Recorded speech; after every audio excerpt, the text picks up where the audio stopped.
The New England Patriots are continuing to add talent, and they're continuing to reunite with some old faces. Kyle Van Noy is back in New England. Ted Karras is back in New England. And yet, David Andrews has also re-signed. They also added a nice defensive lineman to the mix in the rotation. Bill has really been stocking up on that defensive line help. Montravius Adams of the Green Bay Packers. Another big man in the middle, 300-plus pounder.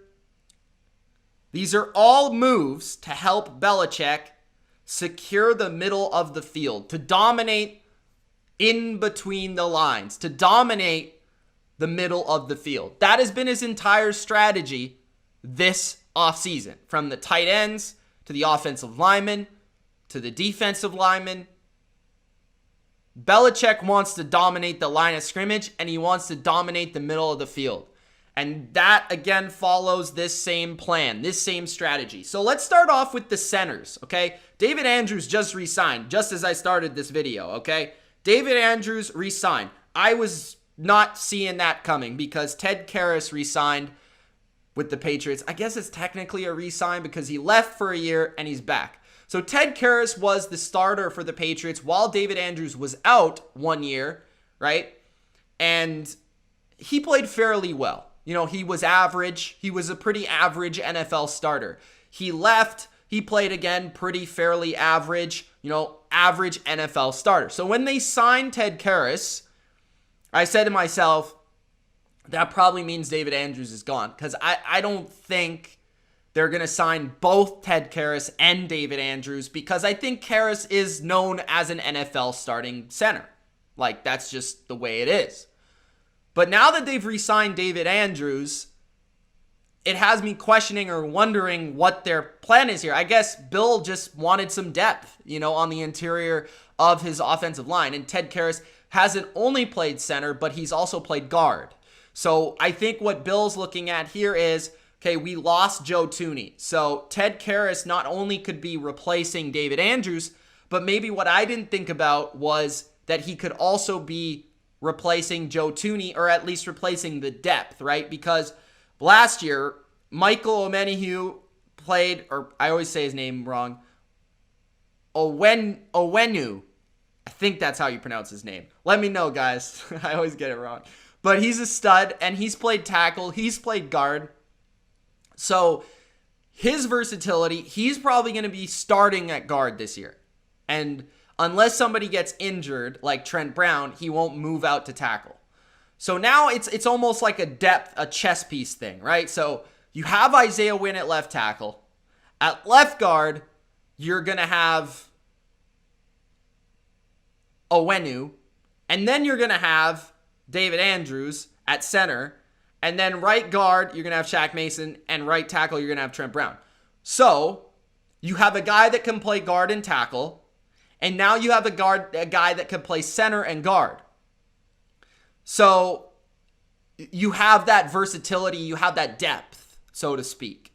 So now I think what Bill would be looking for potentially, I wouldn't be surprised by this, is if he signs another backup tackle, right? Because they traded Marcus Cannon. He was too expensive to be a backup. They traded him away to Houston. So I wouldn't be surprised if they drafted a backup tackle or they added a backup tackle. But now Ted Karras slides from the starting position, and he slides to the backup. He slides to the bench. He slides to the rotation guy. Now David Andrews is back intact. What does that mean for New England? Well, David Andrews is a very, very, very good player. He's a top 10 center in this league. He's one of the leaders of the locker room. He's one of the leaders of this offense and team. He will be very helpful to Cam Newton in his continue really growing inside this offense and learning, the playbook, as well as learning the checks, the calls at the line of scrimmage.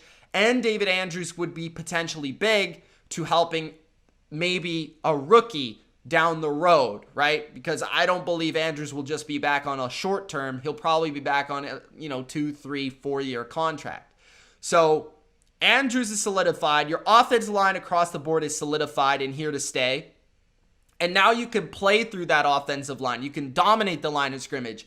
You can run that rock the way you want to if you're Josh McDaniels, and now you just have an extra piece of depth. So that's great for the offensive line. Then you move to the defensive line with Kyle Van Noy, sort of. He's a linebacker and an edge player. And you also have Montravius Adams now as a depth rotation defensive lineman. He is known more for his run defense. Again, another guy that can come in there and compete as a interior defensive lineman who stops the run, defends the run, and another big body. I think part of the problem for New England last year, not just was the time of possession allowed, not just the rushing yards allowed, but they simply allowed that because they didn't have the size. It was very rare, right? New England is typically known up front for size, whether it's Richard Seymour or Vince Wilfork. You know, those kind of guys, Ty Warren, you go down the line of players that have played for the Patriots over the years, and a lot of it has been about size.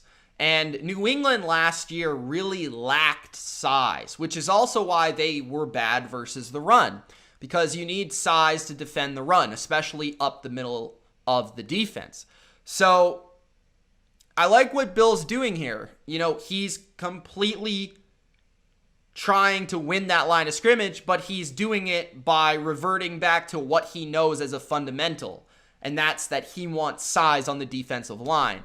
And he's already added Henry Anderson, Devon Godchaux, and Montravius Adams. He brought back Dietrich Wise. He added Matt Judon. And now on the other side, of course, Hightower's coming back. He's adding Kyle Van Noy. Kyle Van Noy is a stud in this system. We know that. He was great with Miami last year. They cut him for weird reasons. Still don't quite know why. Kyle Van Noy, if anything, is motivated now because of that. They actually got a 4th-round compensation pick for letting go of Kyle Van Noy, and now he's back. So they got Kyle Van Noy and a 4th-round pick for Kyle Van Noy. I don't even know how that works, but that's Bill Belichick Jedi mind tricks. Okay, so Kyle Van Noy is awesome in this defense. He's great versus the run. Of course, I've talked about it many times. He is one of the most intelligent players at his position. He just has a great knack for reading and reacting to the football and the plays and seeing things on the field. He can drop back in coverage and play a traditional linebacker role if need be. But he is better, in my opinion, as an edge player, getting after the quarterback, rushing after the quarterback, and setting that edge. So now this defense, you know, you really look at it, they are going to be an elite defense. You have Matt Judon on one side, Kyle Van Noy on the other, Josh Uche and Chase Winovich behind them as maybe 3rd down rushers, or Josh Uche could move back to more of a linebacker role. Dante Hightower's in there as well. So this front seven is going to be really, really talented and really, really good. And that was their primary weakness defensively last year, in combination with what they already have in the secondary. So Kyle Van Noy kind of like completes this defense. You really, you could go into a game, week 1 right now with this defense, and I'd feel very good about it. Like, I'd feel very comfortable with Bill Belichick coaching this defense. Is there still things to add to it? Yeah, you could add like maybe another linebacker who's like better in coverage, but I do believe that they're going to use a Kyle Duggar or an Adrian Phillips, who I forget is on the team, in that role, who both played well last year. Patrick Chung just retired, so he's removed from the list, but you brought in Jalen Mills. That move makes more sense now. So this team, this defense, is just getting and adding depth. I think that's also a reason they weren't as good last year. They didn't have the depth they're used to having. So again, a nice list of moves here by Bill Belichick. Getting Andrews back, I think, was absolutely huge, and bringing Kyle Van Noy back was very nice to see. But Karras Adams will also be added to the depth of both lines of scrimmage.